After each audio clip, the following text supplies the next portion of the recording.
बिस्मिल्लाहिर्रहमानिर्रहीम। स्टूडेंट्स, आज का हमारा टॉपिक जो है वो पॉलीमराइजेशन है। पॉलीमराइजेशन कॉम्बिनेशन है पॉली प्लस मर का। पॉली मतलब होता है मैनी और मर मतलब होता है पार्ट्स या यूनिट्स। इसका मतलब है इस पॉलीमराइजेशन में हमने जो पढ़ना है उसमें मैनी पार्ट्स या मैनी यूनिट्स का जिक्र होगा।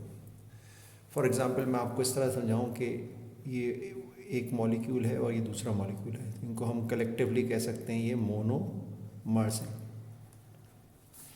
ये दोनों मिलकर क्या बना देंगे? एक डाइमर बना देंगे। अगर ये तीन मिल जाएं तो ट्राइमर बना देंगे।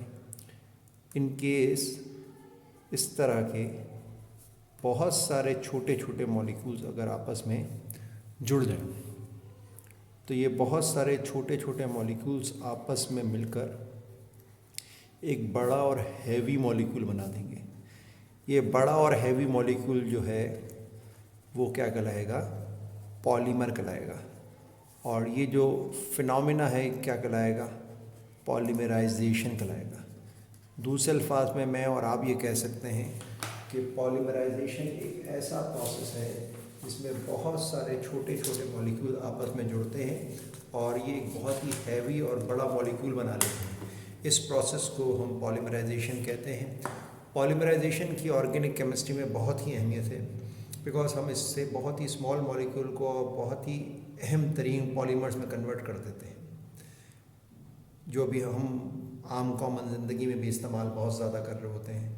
अभी एग्जांपल्स आएंगे तो आप देखिएगा। पॉलीमराइजेशन की दो टाइप्स होती हैं। एक टाइप कहलाती है एडिशन पॉलीमराइजेशन। क्या कहलाती है? Addition polymerization. अच्छा, एडिशन रिएक्शंस के मुतालिक मैं और आप जानते हैं कि एडिशन रिएक्शन आमतौर पर उनको कहा जाता है जिसमें बहुत सारे रिएक्टेंट्स मिलकर हमेशा एक प्रोडक्ट बनाएं। कितने प्रोडक्ट बनाएं? एक प्रोडक्ट बनाएं।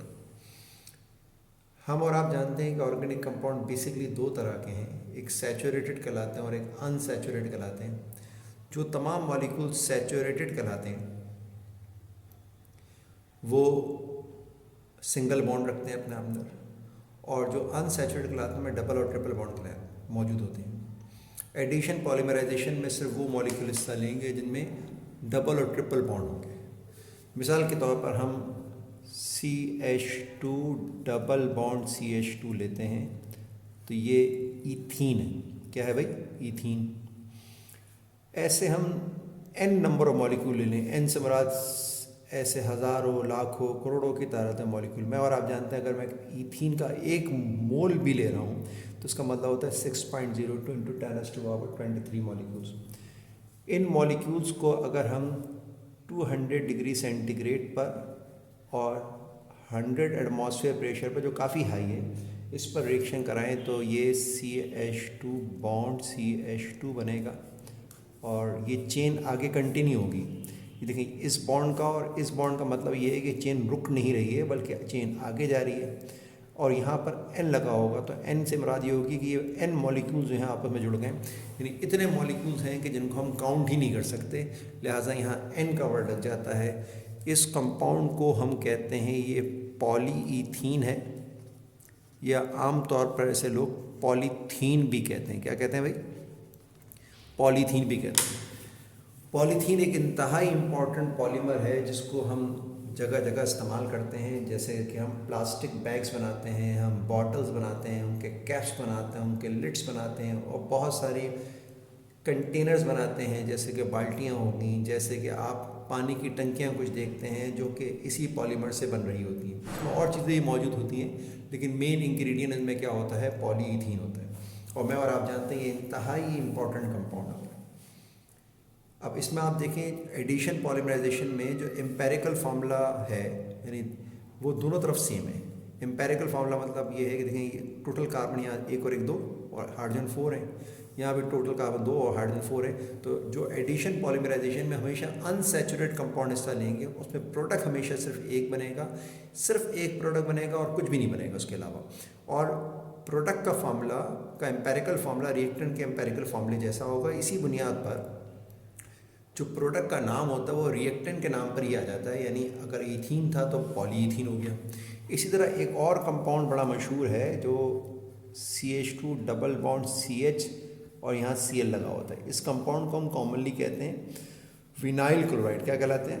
विनाइल क्लोराइड कहते हैं। यहाँ पर मैं N लगा देता हूँ। N से मुराद यहाँ भी यही है कि N नंबर ऑफ मॉलिक्यूल्स हैं, इतने ज़्यादा मॉलिक्यूल्स हैं जिनको मैं और आप काउंट ही नहीं कर सकते। इस विनाइल क्लोराइड, उसको क्लोरोइथीन भी कह सकते हैं।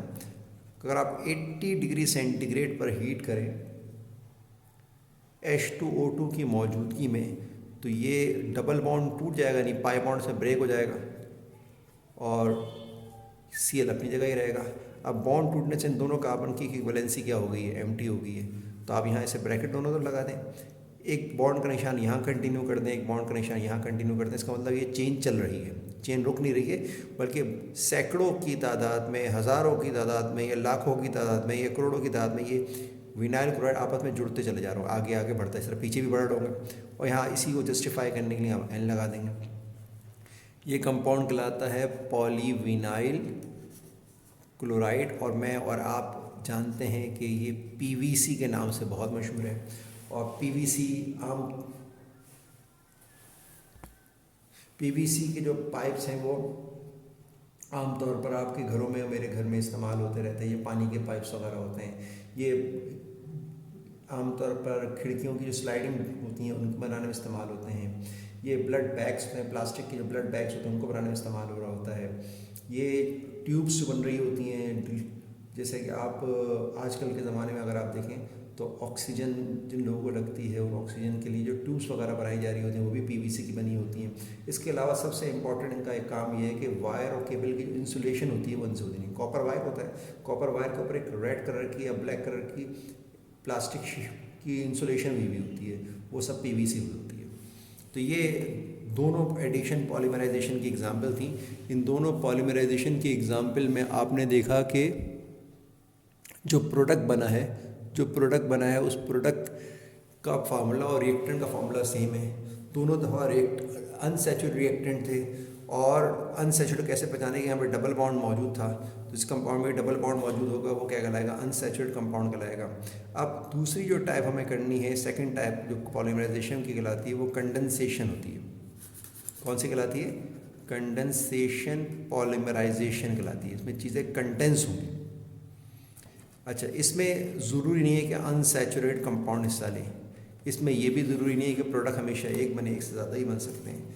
अब इसमें जो कंपाउंड हिस्सा लेते हैं ना, मैं दो कंपाउंड बड़े इंपॉर्टेंट जो मैं एग्जांपल कराने वाला हूँ। एक तो मैं और आप जानते हैं, देखें ये बेंजीन है, ये इस तरह से बनाते हैं, डबल बॉन्ड ऑल्टरनेट दिखाते हैं, ये बेंजीन होता है। इसके हर तरफ एक H लगा होता है, ये भी आपको पढ़ाया जा चुका है कि हर कोने पर एक क्या होगा मौजूद? हाइड्रोजन का एटम मौजूद होगा। ठीक है जी।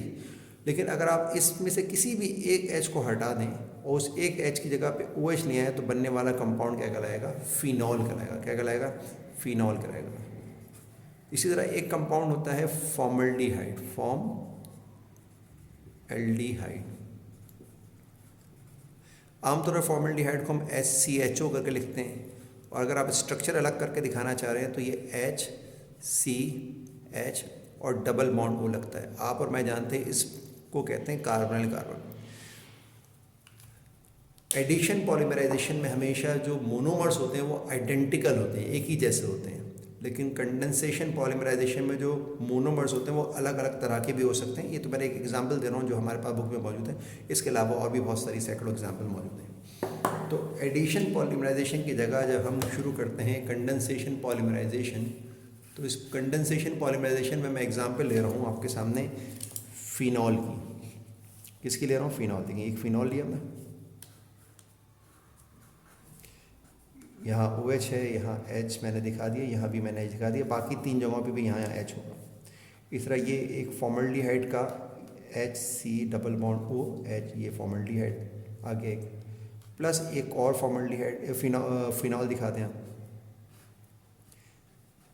ये एक और फिनॉल आ गया, यहाँ भी H मौजूद होगा, यहाँ भी H मौजूद होगा। इस तरीके से यहाँ पर हमने N लगा दिया, तो ये भी लातादाद phenol formaldehyde, phenol formaldehyde, phenol formaldehyde इस तरह से कंटिन्यू। जब आप इनका आपस में रिएक्शन कराते हैं तो होता ये है कि यहाँ से